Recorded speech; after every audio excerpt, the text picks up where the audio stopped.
오늘 아침 날씨가 급격히 쌀쌀해졌습니다. 시장의 온도도 이를 반영하듯 최근 들어서 정말 한파다 느낄 정도로 불고 있는 상황입니다. 가을이 아니라 겨울 같은, 우리 증시에는 마치 겨울이 미리 다가온 것 같은 그런 느낌이죠. 최근 들어서 유가증권 시장 다시금 직전 저점 부근까지 밀려 내려가면서 2400선 테스트 들어갔습니다. 그리고 이 코스닥 같은 경우는 4분기 들어서 눈에 띄게 안 좋아지는 양상인데요. 이에 따라서 800선 라인을 재차 이탈하는 모습을 보여줬습니다.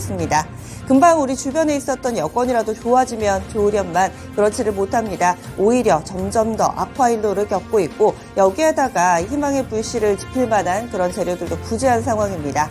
어려운 난국 저희와 함께 넘어가 보시죠. 그러면 오늘 핵심 뉴스부터 살펴보겠습니다. 간밤에 미국 증시가 또 밀렸습니다. 여기에 큰 영향을 줬던 것이 제롬 파월 연준 의장의 이런 연설이 있었는데요. 이 내용 첫 번째로 전해드리도록 하겠습니다. 이번 11월에 금리가 어떻게 될까요? 여기에 시장에 관심이 좀 쏠려 있습니다. 연말에 한두 차례 정도 더 하지 않을까라는 시각이 있었는데 일단은 현재 패드워치상으로는 동결 기조가 예상되고 있습니다. 그런데 당장 동결하더라도 앞으로의 기조가 어떨 것인가 여기에 이 월가에서는 상당히 좀 집중하고 있는 모습인데요. 다소 매파적인 발언이 나오면서 간밤 미국 증시에 한 차례 더 투자 심리가 위축됐습니다. 바로 뉴욕 경제클럽 간담회에서 연설을 가진 건데요. 여기에서 주목해볼 만한 멘트들 몇 가지 정리해보겠습니다. 인플레이션은 여전히 너무 높으며 최근에 몇 달간 좋은 수치, 그러니까 경제지표를 이야기하는 거겠죠. 좋은 수치가 나왔는데 이것은 인플레이션이 우리의 목표를 향해 지속가능하게 하락하고 있다라는 신뢰를 구축하는 일의 시작에 불과하다. 말이 좀 어렵죠. 그런데 결과적으로 보자면은 인플레이션이 지금 좀 잡히는 듯도 보이고 경제지표가 조금씩 나아지는 듯도 보이지만은 이것은 인플레이션이 잡히고 있다라는 신호에 불과한 거지 아직 인플레이션을 우리는 잡지 못했다라는 이야기나 마찬가지입니다. 그리고 낮은 수치가 얼마나 지속될지 다가올 몇 분기 중에 이 어느 시점에 인플레이션이 안정적이 될지는 알 수가 없다. 그러니까 인플레에 대해서 너무 안심해서는 안 된다라는 이야기가 이 연설 가운데 나오기도 했습니다. 그리고 그 길이 험난하고 시간이 걸릴 것으로 보이지만은 저와 동료들은 인플레이션을 2%로 지속 가능하게 낮추기 위한 노력에 있어 단합한 상태다. 이 연설들을 다 직독직해를 하다 보면 말이 좀 어려울 수 있는데요. 결과적으로는 이 연준 위원들도 제롬 파월 연준 의장과 의견을 같이 한다. 인플레 2%로 낮추는데 이 여러 가지 조치를 취하겠다라는 내용으로 풀이되고 있습니다. 그리고 이를 위해서 여러 가지 체크해볼 만한 경제지표 역시나 두 가지 제시하고 있는데요. GDP 성장률 그리고 고용입니다. 지금 경기 성장세가 너무 예상 밖으로 좀 좋고 거기에다가 소매 판매, 9월에 소매 판매가 많이 이루어지면서 이 부분이 국채금리에도 영향을 미치기도 했는데요. 이 경제 성장세가 예상 밖의 호조세를 보이고 있다라면서 3분기까지는 괜찮았지만 4분기 내년 초로 갈수록 경제 성장률은 둔화될 것으로 제롬 파월 연준 의장은 내다보고 있습니다. 그리고 이 성장세, 노동시장의 과열 완화가 필요하다. 인플레를 낮추기 위한 전제 조건으로 이 두 가지를 제시하고 있습니다. 이에 따라서 간밤 미국 증시 전반적으로 자산시장에 영향을 받았는데요. 그 가운데서 첫 번째로 국채금리 시장부터 들여다보겠습니다. 국채금리는 계속해서 움직입니다. 그래서 우리 증시 시장이 움직일 때도 좀 계속해서 체크를 해보셔야 될 것 같은데요. 10년물 국채금리가 이제 5%대 라인까지 왔습니다. 얼마 전에는 4.8% 넘을 때까지만 하더라도 이것이 2007년 이후에 최고치다라면서 상당히 많은 의미 부여를 했는데 4.8에서 5%까지 오는데 얼마 걸리지 않았다. 그만큼 가파르게 10년물 국채금리 오름세를 여전히 나타내고 있다라는데 많은 투자자들이 다소 놀라면서도 이 부분에 반응을 하고 있습니다. 일단은 계속 움직이니까요. 19일 오후 3시 그러니까 미국 동부 시간 기준으로 좀 말씀을 드리면은 이 10년물 국채금리가 전달보다 많이 올랐습니다. 그래서 4.988 정도의 거래가 되는 움직임이었고요.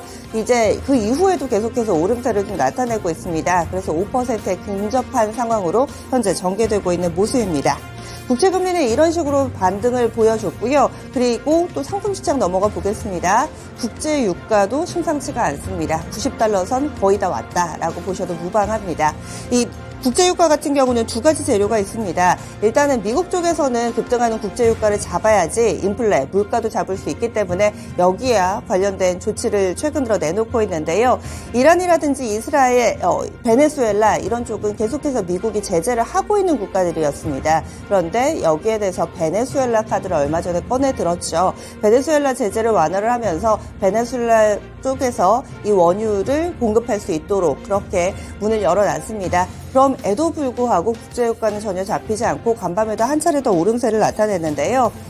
국제유가 상승 요인으로는 또 이란을 들 수 있습니다. 최근 들어서 가자지구에 있는 병원이 폭격을 당하면서 가만히 있었던 이란도 조금씩 움직이기 시작했는데요. 이 이슬람 국가들에 대해서 석유, 금수 조치를 촉구하고 나서면서 이 부분은 국제유가 상승 요인으로 풀이가 되고 있습니다. 그리고 또 가자지구에 이스라엘 지상군 투입이 임박했다라는 내용도 이 국제유가를 자극할 만한 요인으로 꼽히고 있는데요. 이에 따라서 이 하락과 상승 재료 맞물리는 가운데 간밤 국제유가는 위쪽으로 무게추가 쏠렸습니다. 이에 따라 WTI는 1.19% 오름세를 나타냈고요. 배럴당 89.37달러에 거래를 마쳤습니다. 이 국제유가 그리고 이 부분을 포함한 상품시장 여기에다가 국채시장까지 좀 살펴봤고요. 다음으로는 뉴욕 증시 넘어가겠습니다. 뉴욕 증시 3대 지수 나란히 크게 밀렸습니다. 다우지수는 0.75%, S&P 500 지수는 0.85%, 나스닥 지수는 0.96% 하락하면서 3대 지수가 나란히 밀리게 된 겁니다. 앞서서 살펴봤던 모든 부분이 뉴욕 증시에 다 영향을 미쳤다라고 볼 수 있는데요. 첫 번째로는 제롬 파월 연준 의장의 매파적인 발언, 그리고 두 번째로는 이에 따라서 국채 금리가 오름세를 나타내면서 또 이 나비 효과로 미국 증시가 밀렸다 이렇게 볼 수가 있습니다. 오랜만에 차트 좀 보겠습니다. S&P 500 지수 차트고요. 우리 증시 코스닥 지수는 바로 직전 저점 이탈이 나왔고요. 코스피는 아직은 10월 10일에 기록했던 저점을 깨지는 않았습니다. S&P 500도 10월만 놓고 보면 우리 증시와 좀 비슷한데 아직 직전 저점을 깨지는 않았습니다. 지금 이거는 하루 동안의 흐름인데요. 전체적인 흐름을 좀 놓고 보자면은 직전 저점을 깨지는 않았는데 하지만 그 부분까지 재차 밀려 내려가는 모습을 최근 들어 나타내고 있다. 단기적으로는 추세가 다소 꺾여있는 모습 뚜렷하게 나타나고 있습니다. 어제 장중의 움직임을 보자면은요, 장중에, 장 초반 그렇게 나쁘지 않았는데 후반 갈수록 더욱더 약해지는 패턴 형성하면서 S&P 500 지수 4,278선에서 거래 마무리가 됐습니다. 그리고 눈에 띄는 종목군 몇 가지 보자면은요, 어제 이 시간의 거래에서의 움직임을 전해드렸던 두 종목이 정규 거래에서도 희비가 엇갈렸습니다. 바로 테슬라와 넷플릭스입니다. 미증시에서도 지수는 전체적으로 우하향 패턴인데요. 이 실적 발표에 따라서 종목별 희비는 엇갈리고 있습니다.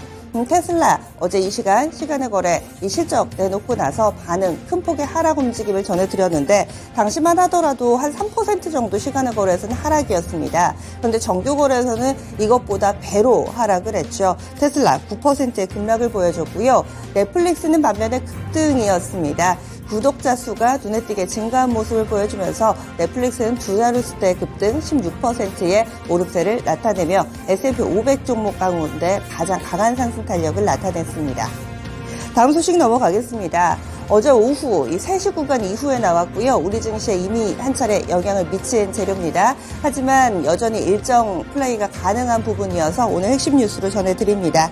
다시금 세일즈 외교에 시동이 걸리고 있습니다. 윤석열 대통령 이하 경제사절단이 중동을 방문할 예정인데요. 오는 21일부터 4박 6일간의 일정이라고 합니다. 그러니까 내일부터 이 일정이 시작돼서요. 이번 주 후반 그리고 다음 주 초반까지 관련된 뉴스들이 상당히 많이 나오게 될 겁니다. 사우디아라비아와 카타르를 국빈 방문합니다. 우리나라 정상으로는 처음으로 이루어지는 국빈 방문이라고 하는데요. 여기서 어떤 내용들이 좀 오가게 될 것인가 그 산업별로 조금씩 포커스가 다릅니다. 대통령실에서는 우리 기업의 중동 메가 프로젝트 진출을 적극 지원하겠다라고 이야기를 하면서 사우디아라비아 쪽으로는 경제사절단이 130명 정도 되고요. 카타르는 60명가량의 경제사절단이 동행할 예정으로 이재용 삼성전자 회장과 정의선 현대차 회장도 이 경제사절단에 포함되어 있습니다.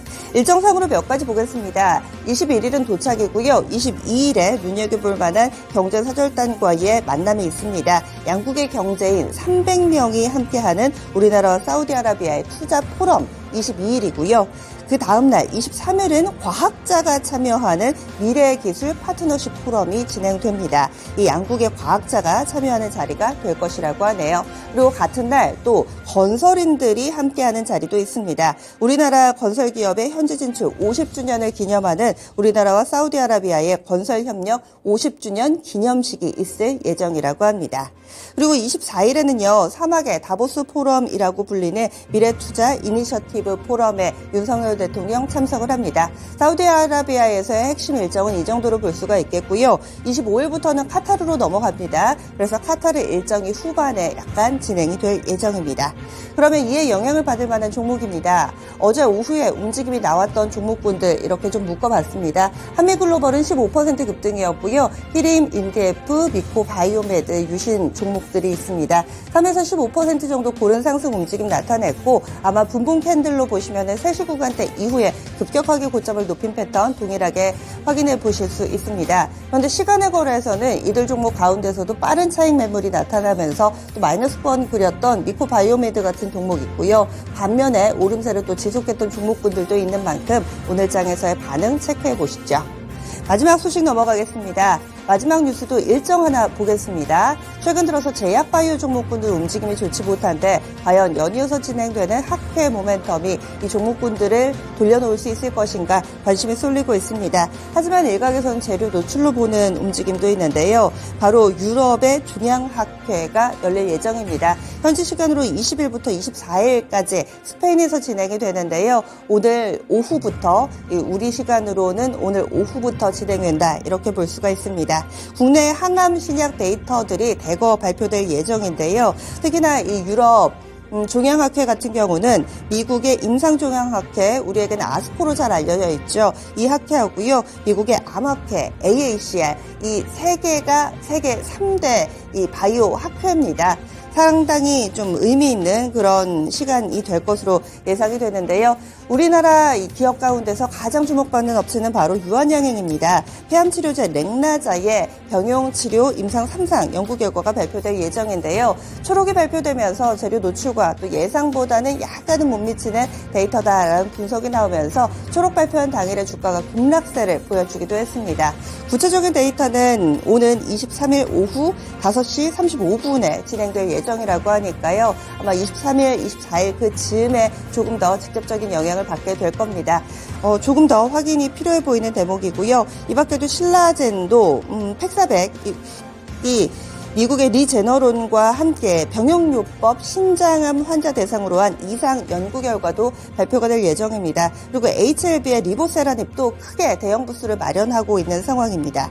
그 밖에도 참여 기업들 정리해 보겠습니다. 참여 기업들 리스트가 공개가 되고요. 초록도 어느 정도 알려져 있었기 때문에 오히려 이 행사가 시작되면서 재료 노출로 해석될 가능성도 여전히 열려 있습니다. 해당 기업으로는 유한양행, 오스코텍, 렉나자 관련된 뉴스 확인해 보셔야 되겠고 이 GI 이노베이션 그리고 티온바이오, ABL 바이오, 루닛 등의 종목군들이 이번 유럽 종양학회에 함께하는 기업으로 이름을 올리고 있습니다. 이렇게 해서 핵심 뉴스 알아봤습니다. 오늘도 개장은 김권통과 함께 해보시죠.